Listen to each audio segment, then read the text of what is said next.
오늘은 마가복음 강의 47번째로 변화산 사건을 통한 교훈이라는 제목으로 말씀을 나누도록 하겠습니다. 오늘 말씀 나누기 전에 저번 주에 나누었던 말씀 복습하도록 하겠습니다. 2주 동안 예수님의 제자가 어떤 존재인지를 나누었습니다. 여러분, 제자의 정의가 중요하다고 말씀을 드렸습니다. 이 제자의 정의에 따라서 이 제자가 어떤 삶을 살지, 제자가 어떤 사람인지가 결정이 나는 겁니다. 여러분, 제자는 영적 수준이 다른 성도들보다 높은 사람이 아닙니다. 제자는 바른 복음을 믿어 바른 그리스도인으로 구원받은 모든 성도가 제자입니다. 그러므로 제자의 삶은 영적 수준이 높은 사람들이 살아가는 그러한 것이 아닙니다. 옵션이 아니고 모든 성도가 살아가야 할 필수입니다. 첫 번째는 바른 믿음을 가져야 된다고 말씀을 드렸습니다. 여러분, 바른 믿음이 뭔가요? 부활을 통해 하나님 나라에 가는데 부활 전에 뭐가 있다고요? 많은 고난과 죽음이 있는 것을 믿는 겁니다. 있는 것을 믿는 겁니다. 여러분, 바르게 믿으면 바른 구원받는 성도가 뭐가 있다고요? 많은 고난과 내 자아의 죽음을 경험하게 될 겁니다. 이것이 없으면 여러분 구원받지 못했습니다. 영적 수준이 낮은 게 아니고 구원받지 못한 겁니다. 두 번째, 자기 부인과 십자가의 삶을 살아간다고 말씀을 드렸습니다. 자기 부인이 뭔가요? 권리 포기라고 그랬습니다. 마땅히 자기가 누릴 수 있는 그러한 권리를 예수님이 내 삶의 주인이기 때문에 포기하는 것. 자기 십자가가 뭔가요? 그것은 예수 그리스도의 십자가가 내 십자가가 되는 것. 예수님의 십자가 때문에 내 삶을 내려놓는 것. 그 삶을 사는 자가 제자, 즉 바른 구원받은 성도다라고 말씀을 드렸습니다. 오늘은 변화산 사건에 대해서 나누도록 하겠습니다. 이 사건은 문맥이 중요합니다. 저번 시간에 나누었던 것처럼 예수님은 제자가 어떤 자인지, 바른 믿음으로 구원받은 모든 제자된 성도들이 어떤 자인지를 나누고 그 내용 중에 많은 고난을 받고 죽임을 통해 부활하실 거라고 순환을 예고하셨습니다. 순환을 예수님은 마가복음에 3번 예고하십니다. 저번 시간에 8장 31절에 순환을 예고하십니다. 그리고 이제 다음에 나눌 9장 31절에 또 순환을 예고하십니다. 그리고 예루살렘 입성 전인 10장의 33절부터 34절에 또 마지막으로 예고하십니다. 이렇게 반복적으로 고난, 순환을 예고한 이유가 뭘까요? 네, 반드시 고난, 죽음을 당할 거라는 겁니다. 이렇게 반복을 해도 그리스도인이라고 자칭하는 사람들은 고난을 회피하는 것을 은혜라고 여깁니다. 그리고 부활만 기대합니다. 그 첫 번째 순환과 두 번째 순환 예고 사이에 오늘 말씀이 있습니다. 어떤 의미일까요? 네, 십자가의 고난의 삶을 따라가는 참된 제자들의 마지막에는 반드시 오늘과 같은 영광이 주어질 거라는 겁니다. 하나님의 영광은 반드시 그 십자가의 삶을 살아가는 자들에게 주어집니다. 그 고난과 순환, 죽음은 이 하나님의 영광 때문에 견딜 수 있는 겁니다. 이것이 없다면 불쌍한 자입니다. 왜냐하면 고난 죽도록 당하다가 이 땅에 끝날 자들이 그리스도인들이기 때문입니다. 근데 여전히 많은 사람들은 이러한 하나님의 영광보다 이 세상의 영광을 따라 살아갑니다.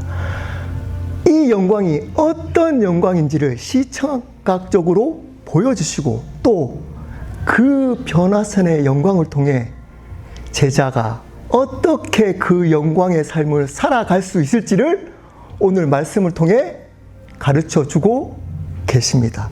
우리 한 절씩, 우리 설교부터 한번 볼까요? 한 절씩 우리 보도록 하겠습니다. 우리 9장 2절부터 3절까지 말씀 우리 한 목소리로 읽어보도록 하시겠습니다. 읽겠습니다. 엿새 후에 예수께서 따로 높은 산을 올라가셨더니 그들 앞에서 변형되사 그 옷이 광채가 나며 세상에서 빨래하는 자가 그렇게 희게할 수 없을 만큼 매우 휘어졌더라. 엿새 후에 라고 날짜를 기록하는 경우는 마가복음에서 굉장히 드뭅니다. 언제부터 엿새 후일까요?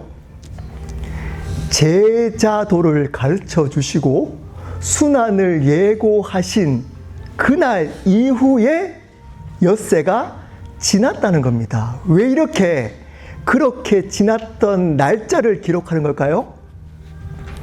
그 제자도와 순환 예고했던 것과 오늘 말씀이 긴밀한 연관이 있다는 겁니다.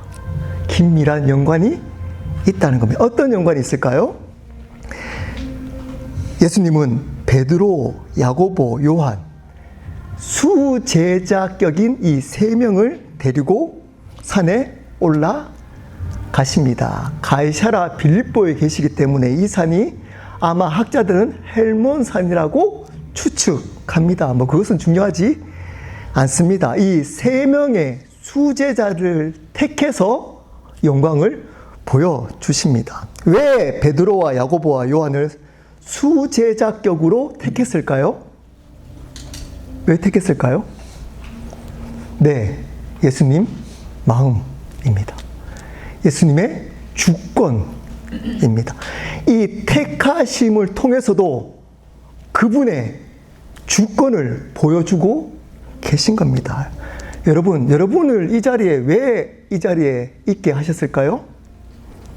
하나님의 주권입니다. 이걸 다른 말로 뭐라 그럴까요? 은혜라고 표현합니다. 이 은혜가 없다면 여러분들은 이 자리에 있을 수가 없습니다. 붙이면 하나님의 주권적 은혜로 말미암아 여러분은 이 자리에 있는 겁니다. 그 은혜가 여전히 우리 삶 가운데 있기 때문에 우리는 살아갈 수 있습니다. 그리고 예수님이 영광스러운 모습으로 변형이 되십니다. 아주 희게 변형이 되셨다는 겁니다. 자, 이렇게 변형이 갑작스럽게 헬몬산에서 산에 오르자마자 제자들 3명 앞에 변신 로봇처럼 갑자기 변형되셨을까요? 이 말씀과 병행 구절, 우리 누가복음 9장 29절 말씀 우리 한 목소리로 읽어보도록 하시겠습니다. 읽겠습니다. 기도하실 때에 용모가 변화되고 그 옷이 휘어져 광채가 났더라. 그냥 갑자기 변형된 게 아니고 예수님이 변형되시기 전에 하셨던 행동이 있습니다. 뭔가요? 기도입니다. 기도입니다. 예수님이 기도하지 않으시면 이러한 영광된 모습으로 변형될 수 없으신가요? 변형되실 수 있습니다. 근데 왜 기도하셨을까요? 네, 여러분, 기도하라는 겁니다. 여러분 제자들에게 향해서 기도하는 삶을 살으라는 겁니다. 여러분 기도하고 계신가요? 첫 번째 교훈입니다. 하나님의 영광된 모습의 삶의 변화가 있으려면 뭘 해야 된다고요? 기도해야 합니다. 그리고 기도는 무엇과 연결이 되어야 한다고요? 하나님의 영광. 하나님의 영광과 기도는 연결될 때만 참된 기도가 되는 겁니다. 기도는 응답에 초점이 맞춰 있지 않습니다. 응답에 초점을 맞추지 말라가 아니고 응답에만 초점이 맞춰지면 안 됩니다. 기도는 하나님과의 관계에 초점이 맞춰질 때 하나님의 영광을 경험할 수 있습니다. 그러므로 기도는 은밀한 곳에서 하지만 반드시 삶으로 드러납니다. 여러분이 왜 이제까지 이 지경까지 변화되지 않고 계실까요? 기도하지 않기 때문입니다. 기도하지 않습니다. 기도하지 않습니다. 여러분, 기도하는지 안 하는지는 어떻게 알 수 있을까요? 네. 여러분의 모습이 계속 기도하는 자들은 변해 갑니다. 예수님이 기뻐하시는 모습으로 변해 갈 수밖에 없습니다. 근데 기도하지 않으면 이 변화된 모습의 삶을 살지 못하기 때문에 하나님의 영광을 경험할 수 없습니다. 여러분, 기도하셔야 합니다. 이렇게 강조해도 기도하지 않는 삶을 사는 분들이 많습니다. 제발 기도하십시오. 마가복음 9장 4절 말씀 읽겠습니다. 이에 엘리야가 모세와 함께 그들에게 나타나 예수와 더불어 말하거늘. 예수님이 영광스러운 모습으로 변화되신 후에 누구와 있는 것이 보여주셨나요? 엘리야와 모세와 함께 계신 모습이 제자들에게 보여졌습니다. 엘리야는 선지자의 대표적인 인물입니다. 모세는 율법을 대표하는 인물입니다. 어떤 의미가 담겨져 있을까요? 예수님은 모든 선지자보다 위대하신 주님이시다. 예수님은 모든 율법을 완성하신 분이시다. 라는 것을 그 장면을 통해 보여주고 계신 겁니다. 여러분, 그 어떤 사람도 위대하게 인정하시면 안 됩니다. 여러분, 여러분들이 생각하는 위대한, 신앙적으로 위대한 분이 누구신가요? 잠깐 한번 생각해 보십시오. 아, 저분은 정말 신앙적으로 위대하다. 또 질문해 보겠습니다. 그분을 왜 신앙적으로 위대하다고 생각하시나요? 자, 그러면 조금 구체적으로 어떤 목사가 위대한 목사인가요? 여러분은 어떤 목사를 위대한 목사라고 여기나요? 네, 대부분 여러분, 우리들은 그렇지 않잖아요. 왜냐하면 저를 위대한 목사로 대부분 여기 분들은 여기시기 때문에 그렇지 않나요? 네. 대부분은 어떤 분으로 여기냐면 큰 부흥을 일으키고 많은 사람들을 교회에 오도록 만든 목사를 위대한 사람으로 여깁니다. 왜 그럴까요? 예수님을 위대하게 여기지 않기 때문입니다. 예수님을 먼저 주님으로 인정하지 않기 때문입니다. 그 어떤 사람도, 앞에는 제가 농담인 거 아시죠? 예, 저를 저를 위대하지 않다고 생각한다는 거 알고 있습니다. 네, 제일 핫바리로 생각하는 거 알고 있습니다. 여러분, 그 어떤 사람도 예수님보다 위대하게 여기면 안 됩니다. 안 됩니다, 사람은. 예수님만 위대합니다. 예수님만 위대합니다. 그분만 주님이십니다. 그럴 때 사람이 위대해지지 않는 겁니다. 여러분이 위대해지려고 하지 마십시오. 오히려 누추하고 천해질수록 그분이 위대해지십니다. 그러므로 연약해도 괜찮습니다. 괜찮습니다. 비즈니스 좀 못해도 괜찮다니까요. 머리가 조금 나빠도 괜찮아요. 그거 하나님을 이용해서 더 머리 좋아지려고 비즈니스 잘 되려고 하지 마십시오. 그 모습대로 그분을 위대하게 여기십시오. 그러면 하나님의 영광을 경험하게 됩니다. 여러분, 율법이 완성이 예수 그리스도이십니다. 여러분, 율법 폐기론자가 되면 안 됩니다. 이것은 율법이 중요하지 않다라는 것이 아닙니다. 제가 몇 번씩 강조했던 겁니다. 율법이 중요합니다. 구원파들은 율법을 폐기해야 한다고 합니다. 여러분, 율법을 지키며 삶을 살아가야 하는 겁니다. 근데 율법이 중요하지 않다는 말은 어떤 말인가요? 율법으로 구원받지 못한다는 겁니다. 율법으로 선한 자가 되지 못한다는 겁니다. 어떤 걸로 선해지나요? 예수님만으로, 그분을 주님으로 인정한 것만으로 우리는 의로워질 수 있다는 겁니다. 그분을 믿는 믿음만으로 의로워질 수 있다는 겁니다. 마태복음 5장 17절 말씀 우리 함께 읽어보도록 하시겠습니다. 읽겠습니다. 내가 율법이나 선지자를 폐하러 온 줄로 생각하지 말라. 폐하러 온 것이 아니요 완전하게 하려 함이라.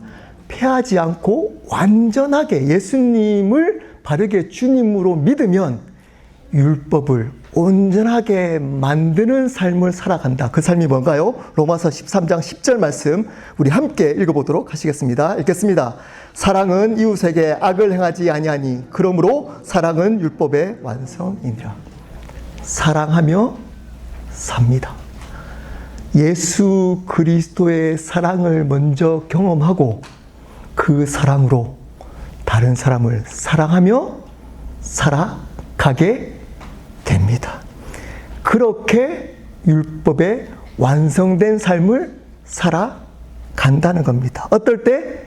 예수님만을 위대하게 주님으로 인정할 때 다른 사람들을 사랑함으로 율법을 완성해 간다는 겁니다. 여러분, 그 삶을 사시기를 축복합니다. 그 삶 속에 하나님의 영광이 임합니다.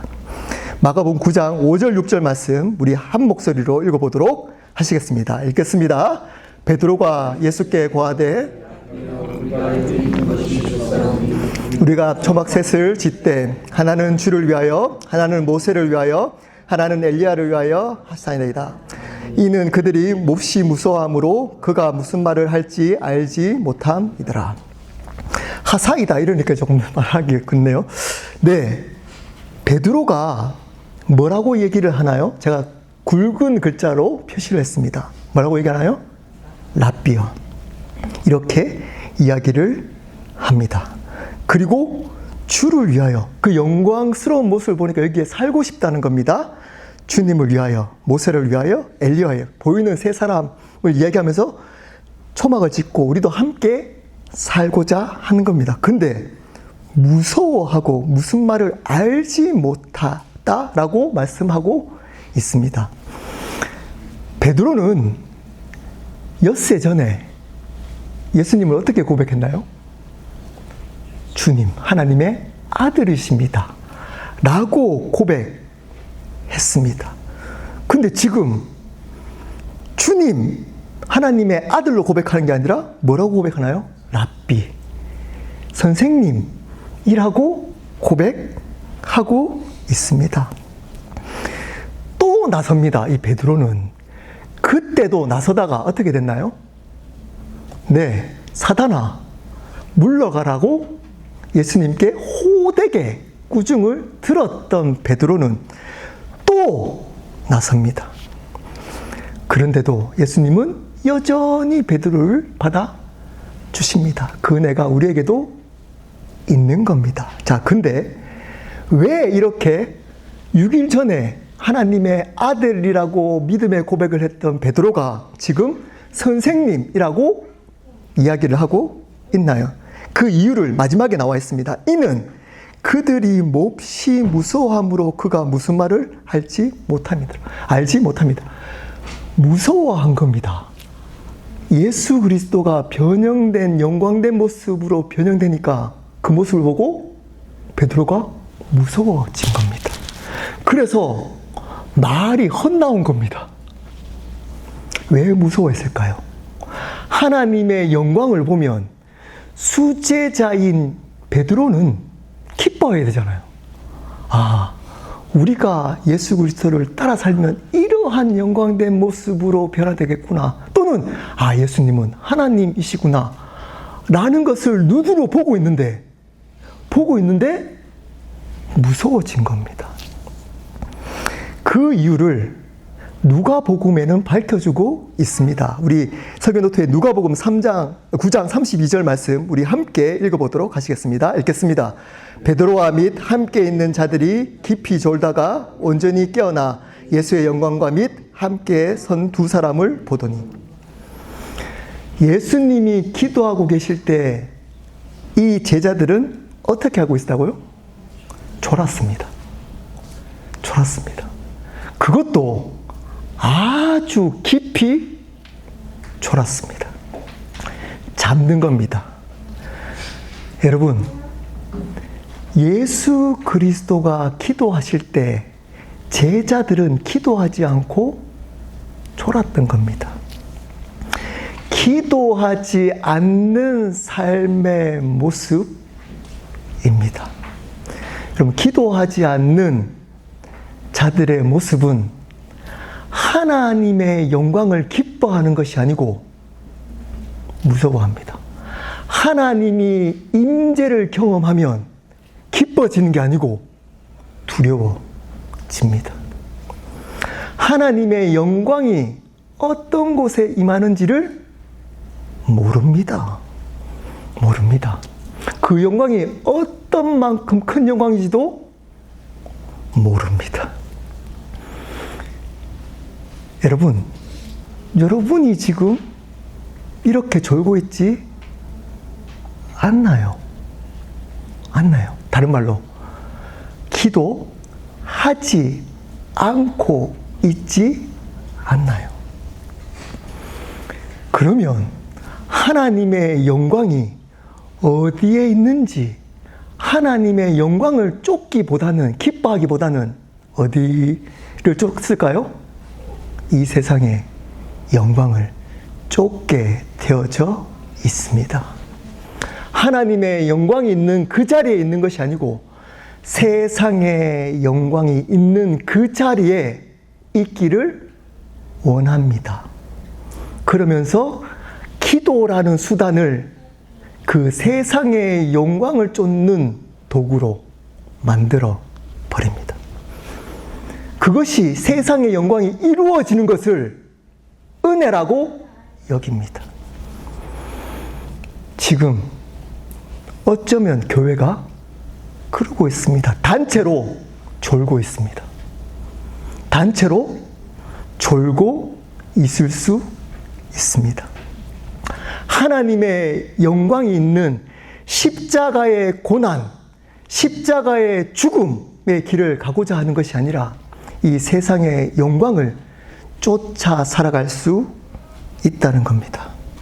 여러분, 우리가 이 세상의 영광을 쫓아 살아가는 이유는 기도하지 않는 조는 삶을 살기 때문일 수 있습니다. 기도하십시오. 마가복음 9장 7절 말씀 우리 함께 읽어보도록 하시겠습니다. 읽겠습니다. 마치 구름이 와서 그들을 덮으며 구름 속에서 소리가 나되 이는 내 사랑하는 아들이니 너희는 그의 말을 들으라 하는지라. 그렇게 졸고 있는 그 세 제자들에게 하늘에서 소리가 납니다. 하나님의 음성입니다. 뭐라고 얘기를 하나요? 그의 말을 들어라. 그의 말을 들어라. 누구의 말인가요? 예수님의 말씀을 들으라는 겁니다. 두 번째 교훈을 알 수 있습니다. 하나님의 영광된 삶을 제자된 우리가 살려면 어떻게 해야 된다고요? 예수님의 말씀을 들어야 합니다. 더 정확하게 얘기하면 예수님에 관한 말씀을 들어야 합니다. 이걸 한마디로 뭘까요? 하나님 나라의 복음의 말씀을 들어야 합니다. 여러분, 말씀을 들어도 예수님에 관한 말씀을 듣지 않고 이 말씀이 나를 위한 말씀으로 들을 수 있습니다. 예수님의 말씀을 들어야 합니다. 예수님에 관한 말씀을 들어야 영광된 삶으로 변화된 삶을 살 수 있습니다. 그 삶 속에 하나님의 영광이 임할 수 있는 겁니다. 예수님의 말씀을 듣는 사람은 어떨까요? 특징이? 말씀에 자기의 삶을 맞춥니다. 말씀에 자기의 삶을 맞춥니다. 나에게 힘든 말씀이라도 그 말씀에 내 삶을 맞추려고 몸부림칩니다. 근데 예수님의 말씀이 아니라 말씀을 나의 말씀, 나를 위한 말씀으로 듣는 사람의 특징이 뭘까요? 그 말씀을 나의 행복을 위해 맞춥니다. 그래서 나의 행복에 도움이 되지 않는 말씀은 이렇게 설교해도 안 듣습니다. 안 듣습니다. 나에게 도움이 되는 그 말씀, 행복을 주고 부활의 기쁨을 주는 그러한 말씀만 듣지 예수님의 고난, 죽음 이런 말씀은 안 듣습니다. 안 듣습니다. 그러한 사람들은 절대 하나님의 영광을 경험할 수 없습니다. 없습니다. 아무리 많은 사람이 모여도 그 가운데는 하나님의 영광이 임하지 않습니다. 반대로 한 명이 모이더라도 두 명이 모이더라도 그 예수님의 말씀을 붙들고 있는 그 모임 가운데는 하나님의 영광이 임합니다. 하나님의 영광된 모습으로 변해 갑니다. 여기서 하나님의 말씀을 들으라는 두 가지의 의미가 내포되어져 있습니다. 첫 번째는 말씀을 읽고 배우는 삶을 살아가야 한다는 겁니다. 말씀을 읽는 것이 듣는 것입니다. 말씀을 읽어야 합니다. 그리고 배워야 합니다. 그렇지 않으면 앞에서 목사가 얘기하는 틀린 얘기를 해도 아멘 합니다. 아멘 합니다. 함부로 아멘 하지 마십시오. 여러분, 말씀을 읽고 배운 것에 맞춰서 아멘 하십시오. 그러려면 여러분, 말씀을 여러분 스스로 읽고 배워야 합니다. 알아야 합니다. 그래서 저희 교회에 수요일날 한 달에 한두 번은 집사님들이 설교를 하도록 하는 겁니다. 거기에 그 집사님이 하나님 말씀을 나눈다면 목사는 아멘 해야 하는 겁니다. 왜냐? 앞에서 제가 말씀드렸잖아요. 목사가 예수님보다 위대하지 않기 때문입니다. 여러분, 말씀을 듣는다는 것은 여러분 스스로 말씀을 읽고 말씀을 배우는 자리에 나아간다는 겁니다. 나가십시오. 말씀을 들으십시오. 말씀 안에 있는 복음의 진리를 마음에 심겨지도록 듣고 또 들어야 하는 겁니다. 특별히 저희가 새로운 삶을 통해 복음을 지금 5년 동안 아마 30몇 번을 나누었던 것 같습니다. 여러분 영상으로도 올려져 있습니다. 복음을 듣고 또 들어야 됩니다. 언제까지? 말씀을 지켜 행할 때까지, 복음으로 살 때까지. 두 번째, 말씀을 듣는다는 것은 말씀대로 사는 것, 순종하는 것입니다. 여러분, 원어적으로 듣는다는 것은 육체적으로 듣는다는 게 아니고 순종한다는 의미입니다. 그의 말을 들으라는 말은 예수님의 말씀대로 순종하며 살아가야 한다는 겁니다. 여러분, 말씀을 열심히 배우고 그리고 아는 사람들이 살지 않으면 모르는 것보다 더 위험합니다. 모르는 것보다 더 위험합니다. 아는 지식이 여러분의 신앙이라고 착각하도록 만들기 때문입니다. 여러분, 들었으면 그 들은 대로 순종하며 살려고 몸부림 쳐야 하는 겁니다. 그래야 그 말씀이 여러분의 생명 능력이 되는 겁니다. 그렇지 않으면 그 지식은 어쩌면 다른 사람을 죽이는 율법의 칼날이 됩니다. 다른 사람을 죽이기 이전에 누구를 죽일까요? 여러분을 죽입니다. 여러분을, 왜냐? 눈을 가려버립니다. 착각하도록 만듭니다. 말씀을 아는 지식이 여러분의 신앙이라고 착각하도록 만들 수가 있는 겁니다. 말씀을 읽고 배우십시오. 읽고 배우십시오. 그리고 말씀대로 살려고 온전하지 않지만 몸부림 치십시오. 그래야 예수님의 영광, 하나님의 영광을 경험할 수 있고 그 삶을 살아갈 수 있는 겁니다.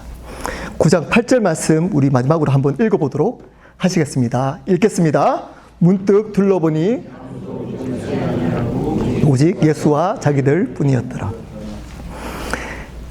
그리고 둘러봤더니 아무도 보이지 않고 오직 예수와 자기들 뿐이었더라. 제가 이 말씀을 묵상하면서 큰 도전을 받았습니다. 여러분, 이 모습으로 살아가야 하는 겁니다. 하나님의 영광을 경험하고 그 영광을 사는 사람들의 특징은 바로 예수와 자기밖에 보이지 않습니다. 다른 사람과 비교하지 않습니다. 하나님 앞에 호람대오로 살아갑니다. 여러분, 여러분이 왜 상처를 받고 여전히 불평 가운데 살아갈까요? 이 삶을 살지 않기 때문입니다. 비교하는 삶을 살기 때문입니다. 하나님 앞에서 단독으로 그분과 절대적인 관계로 살아가지 않고 상대적인 관계를 통해 하나님의 관계를 판단하기 때문입니다. 그러한 사람들은 절대 하나님의 영광 경험할 수 없습니다.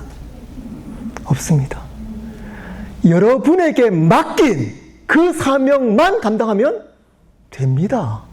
그게 평생 청소하고 음식하는 것일 수도 있습니다. 위대한 선교 몇백 명 전도하는 그러한 삶이 아닐 수도 있습니다. 여러분, 많은 이방인을 전도했던 바울이 다 되면 안 됩니다. 스데반, 아무도 전도하지 못하고 죽어버렸던 스데반도 중요합니다. 중요합니다. 근데 다 바울이 되라는 겁니다. 다 바울. 왜 그럴까요? 자꾸 바울과 나와 비교하기 때문입니다. 목사들도 이것을 비교해서 그렇게 살라고 합니다. 여러분, 그것은 복음적인 태도가 아닙니다. 바울을 통해 예수님을 발견해야지 바울처럼 살라는 게 아닙니다. 아닙니다. 여러분, 그냥 예수님과 나와 절대적인 관계로 살면 됩니다. 하나님이 맡긴 그 사명만 감당하면 되는 겁니다. 이만큼 이렇게 저 사람은 저렇게 사역하는데 나는 왜 이렇게 살까? 그 생각할 필요 없습니다. 오직 예수만, 나만 보여지고 살아가면 됩니다. 이렇게 살려면 어떻게 된다고요? 하나님의 영광을 경험해야 합니다. 하나님의 영광을 내 삶 속에 경험해야만 합니다. 그 영광을 경험하려면 어떻게 된다고요? 기도하고 말씀을 읽고 배우고 순종하며 살아가야 합니다. 여러분, 이 얘기는 고리타분하잖아요. 교회 오면 맨날 얘기하는 게 기도하십시오, 말씀 읽으십시오 라고 하잖아요. 그래서 목사들은 특별한 프로그램을 통해서 변화시키려고 합니다. 특별한 부흥회를 통해 변화시키고자 합니다. 특별한 사람을 간증시켜서 그 사람과 비교해서 그렇게 살도록 하려고 합니다. 여러분, 하나님의 영광된 삶은 특별함이 있지 않습니다. 특별한 프로그램, 특별한 부흥회, 특별한 사람을 통해 변화되지 않습니다. 영광된 삶을 살지 못합니다. 그렇게 변화된 사람들은 반드시 문제를 일으킵니다. 여러분, 참된 변화된 삶, 영광된 삶을 사는 사람들은 날마다 일상의 기도와 말씀의 생활을 합니다. 아무런 일이 일어나지 않아도 기도합니다. 이 말씀이 나에게 전혀 적용되지 않고 은혜가 되지 않아도 말씀을 읽습니다. 왜 그럴까요? 왜 그럴까요?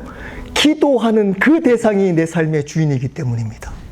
말씀의 주인이 예수 그리스도이시기 때문입니다. 그러므로 그 말씀을 주님으로, 하나님으로 여기며 살아갑니다. 근데 그렇지 않으면 이 말씀을 수단으로 여기며 살아갑니다. 수단으로 나의 삶에 도움이 되는, 그리고 그러면 은혜 받았다고 합니다. 그것은 가짜 복음입니다. 여기에 많은 사람들이 모입니다. 그리고 삶이 변화됐다고 합니다. 누구 때문에? 그 목사님 때문에, 이 교회 때문에, 이러한 프로그램 때문에, 이러한 부흥에 참석해서. 여러분, 그것이 계기는 될 수 있습니다. 하지만 그것이 본질적인 변화를 일으키지는 못합니다. 날마다 기도하고 말씀을 읽고 순종하려고 몸부림치는 것, 아무도 몰라주더라도 그 삶을 끊임없이 몸부림치며 살아가는 그 삶을 통해 하나님은 영광 받으십니다. 하나님은 그 삶을 가운데 영광을 보여주십니다. 여러분, 그러므로 기도하십시오. 여러분, 기도하지 않는데도, 왜 기도하지 않을까요? 기도하지 않는데도 잘 되기 때문입니다. 주위에 둘러보니까 저 사람은 분명히 기도하지 않는데도 잘 되는 사람들이 있잖아요. 큰일 났습니다. 그 사람들 하나님의 원수된 삶으로 들어선 겁니다. 기도하지 않는데도 잘 됐다고 좋아하지 마십시오. 여러분, 어쩌면 하나님과 원수된 삶으로 들어선 것일 수 있습니다. 여러분, 열심히 기도하는데도 안 되는 사람 있잖아요. 여러분이 그렇잖아요.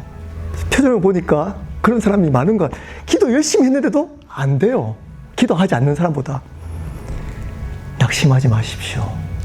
하나님께서 선을 이루고 계십니다. 그것을 믿는 믿음으로 사는 삶으로 변화시키고 계신 겁니다. 믿음으로 사는 삶으로 변화시키고 계신 겁니다. 여러분, 그러므로 기도하십시오. 기도하십시오. 기도를 통해 어떤 일이 벌어지는 것 때문에 기도하는 것 아닙니다. 기도 자체가 우리에게 가장 중요한 신앙의 모습이기 때문입니다. 여러분, 기도 오래 한다고 더 큰 응답이 있는 거 아닙니다. 3시간 기도한다고 5분 기도하는 사람보다 더 큰 은혜가 있는 것 아닙니다.